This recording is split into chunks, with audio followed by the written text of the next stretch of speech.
নমস্কাৰ মই দিগন্ত বৈশ্য যোৱাকালি আমি EARL ভিত্তিত প্ৰথম মূল্যায়ন কৰিলোঁ ভাষা বিষয়ত আজি 22 তাৰিখ আজি আমি গণিতৰ মূল্যায়ন কৰিম তো গণিতৰ মূল্যায়নটো কিদৰে কৰিম আমি অসমীয়া বিষয়টো যেনেদৰে মূল্যায়ন কৰিছিলোঁ তেনেকুৱাকৈ নকৰোঁ কাৰণ গণিত বুলিলে আমাক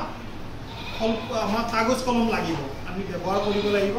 আজি মই প্ৰথমতে তোমালোকক বিয়োগ অংক কৰিব দিম তিনিটা আমি বিয়োগ দিম এই যে তিনিটা তোমালোকক বিয়োগ দিম তিনিটা বিয়োগে কিন্তু শুদ্ধ হ'ব লাগিব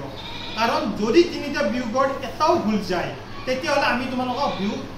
বিয়োগৰ পৰা অকণমান নমাই আনিব লাগিব তেতিয়া সংখ্যা চিনাক্তকৰণ পৰ্যায়ত আহিবা তোমালোক মানে 10ৰ পৰা 99 লৈ পৰ্যায়লৈ আহিবা আমি তোমালোকক চিনাক্ত কৰিম যে তোমালোক সঁচাকৈ তোমালোক গণিত জানা নে নাজানা বা সংখ্যা সম্পৰ্কত তোমালোকৰ ধ্যান ধাৰণা কিমানখিনি আছে যদি সেইখিনিতো যদি সংখ্যা চিনাক্তকৰণতো যদি খেলি মেলি হয় বা আমি তোমালোকক শিকাব পৰা নাই তেতিয়াহ'লে তোমালোক তলৰ পৰ্যায়লৈকে যাবা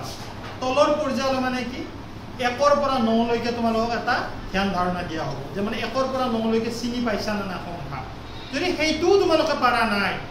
তেতিয়াহ'লে আমি আকৌ তললৈ লৈ আহিব লাগিব মানে প্ৰাৰম্ভিক পৰ্যায়লৈ লৈ আহিব লাগিব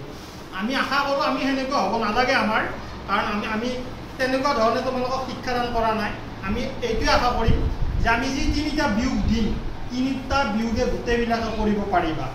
আৰু তিনিটা বিয়োগ যদি শুদ্ধকৈ কৰিব পাৰা তোমালোকে একে জাপে গৈ হৰণলৈকে উন্নীত হ'ব পাৰিবা আৰু হৰণ উন্নীত হোৱা মানে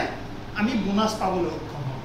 গতিকে মই আশা কৰিম আৰু মই আশাৰে মই এতিয়া এই ক্লাছটো আৰম্ভ কৰিম এতিয়া তোমালোকক মই হৰণ দিম